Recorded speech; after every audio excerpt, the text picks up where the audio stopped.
So this story happened a few years ago, back in 2016 when I was in my senior year of high school. Excuse my spelling mistakes, English is not my first language. 2. This is a repost. This post was up yesterday, but I had to delete it to make it more easy to read and fix grammar mistakes that I have missed. Thank you for everyone who already read the story and pointed my wall of text mistake. It's really my first Reddit post, and I will be doing better next time. Hope this time this will be more enjoyable to read and tickle your revenge needs for the day. I will start with some infos about the victim of this story, or in better terms, the asshole that got what he deserved in the end.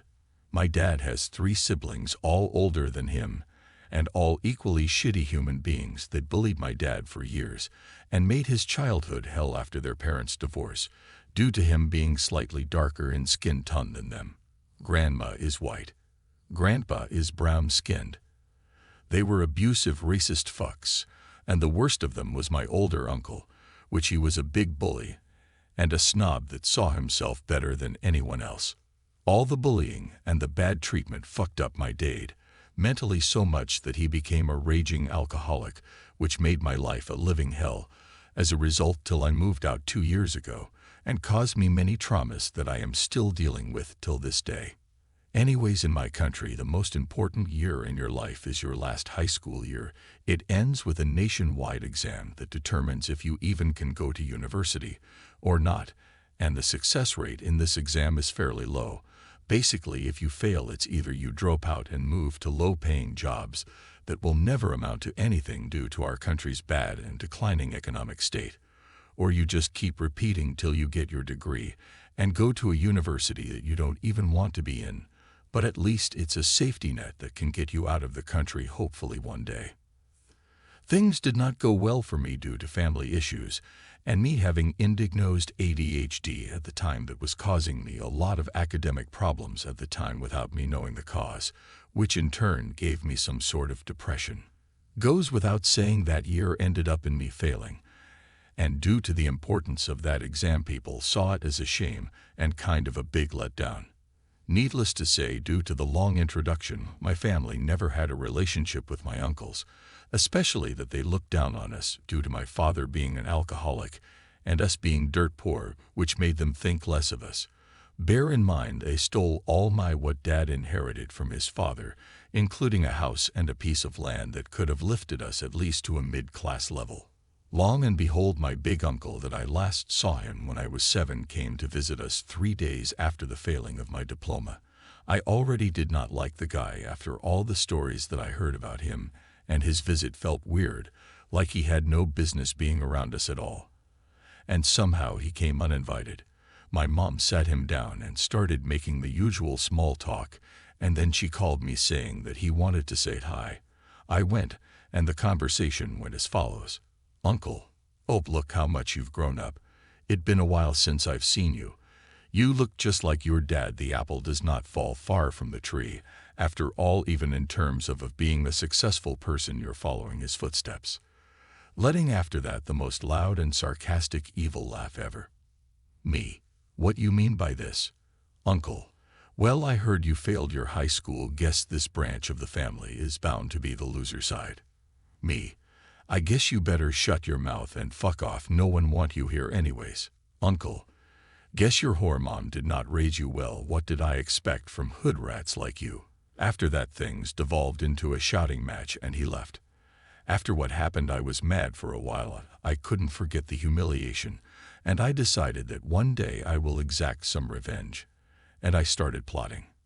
I did some digging till I discovered that all his business and assets are on his wife's name, and he basically owns nothing due to him committing tax fraud and ripping off his formal business associate out a lot of money before declaring bankruptcy and transferring the money and everything he owns to his wife to evade taxes. I came to contact with former employees that agreed to testify if this shit ever came to court, due to him being a shitty human being overall and treating them like absolute trash while they worked for him. Move forward a few months and trust me, Reddit, I made this account just to tell this story, because what happened later was basically a gift from the gods that helped this story go from poor revenge to nuclear real quick. I couldn't even hope for a better outcome than this. He came to our house again to speak to my dad because he wanted to make a golden custom ring for his daughter in her 10th birthday. My dad is a jeweler. While he is in our house, he called out for me asking for a phone charger because his phone is dying. And at that moment, I almost jumped from glee. It's my chance to get his phone and dig around. Maybe I can find any documents or emails that can be used later in the police case I was assembling against him. I told him I don't have a brick, but I can charge his phone with a cable from my laptop. Him not knowing any better, like the boomer he gave me the phone without batting an eye. His phone had a passcode and asking for it was too suspicious, so my plan to check his email went down the drain. But still, I removed his SD card, put it in my laptop, and copied all his files, charged his phone, and gave it back. He eventually left and Boone locked my room and started to check all the files. I found nothing at all, but as soon as I was giving up, I found a well-hidden file with few videos on it, and then I struck gold. A full-blown sex tape of him with another woman with his face fully available, clear as daylight, and I was literally singing to myself from excitement. The revenge. For a few weeks, I made a Facebook account, made it look like it's his mistress's account, made a bunch of other accounts that looked like friends and family commenting and interacting with her. After that, I added his wife and texted her saying that I am her husband's mistress.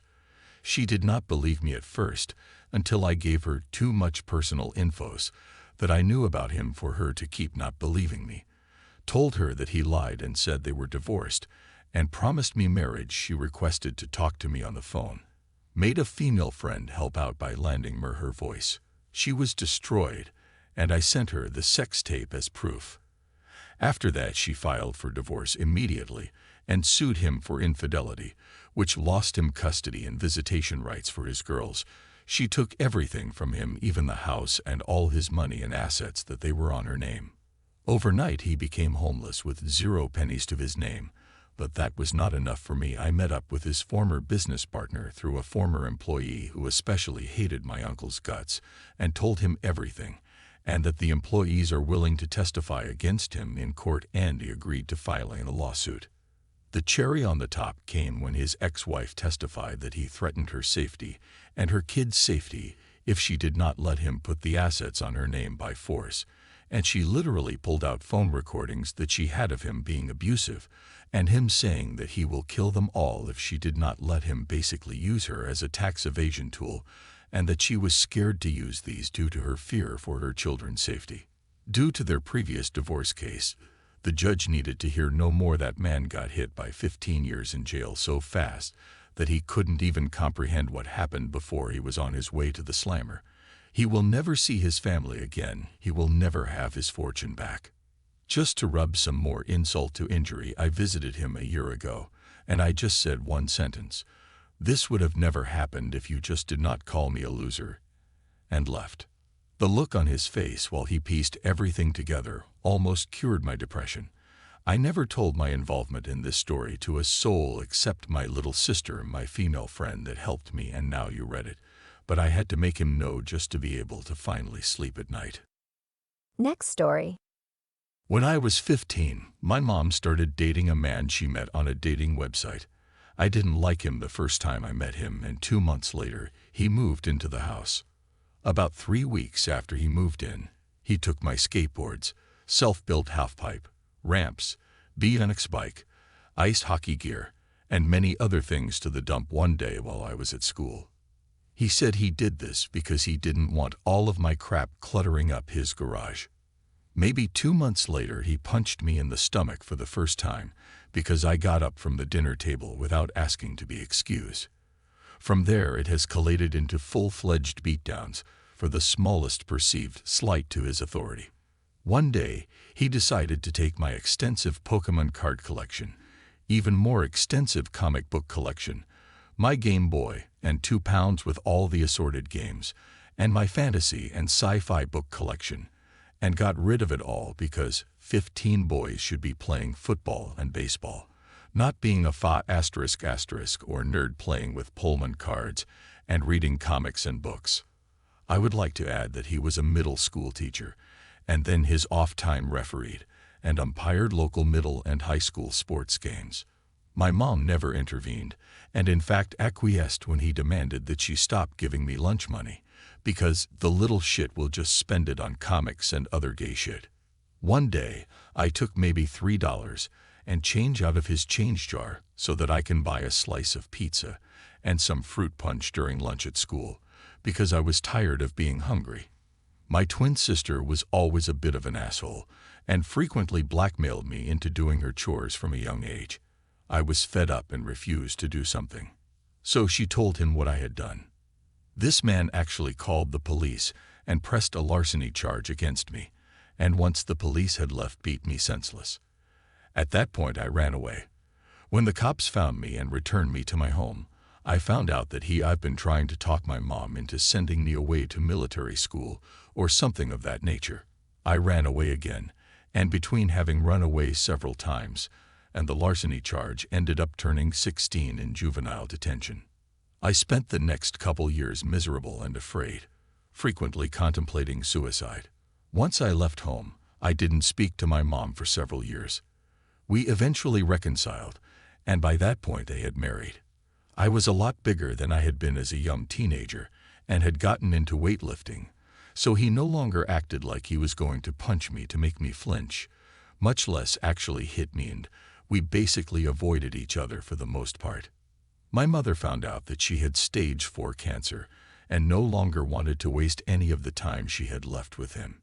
So she had a lawyer draft up a separation agreement whereby he would receive a set amount of money upon separation and would have 45 days to retrieve his belongings from the house. He had spent his entire inheritance in 6 months and then had to sell his mother's house that he grew up in order to settle his debts shortly before they started dating.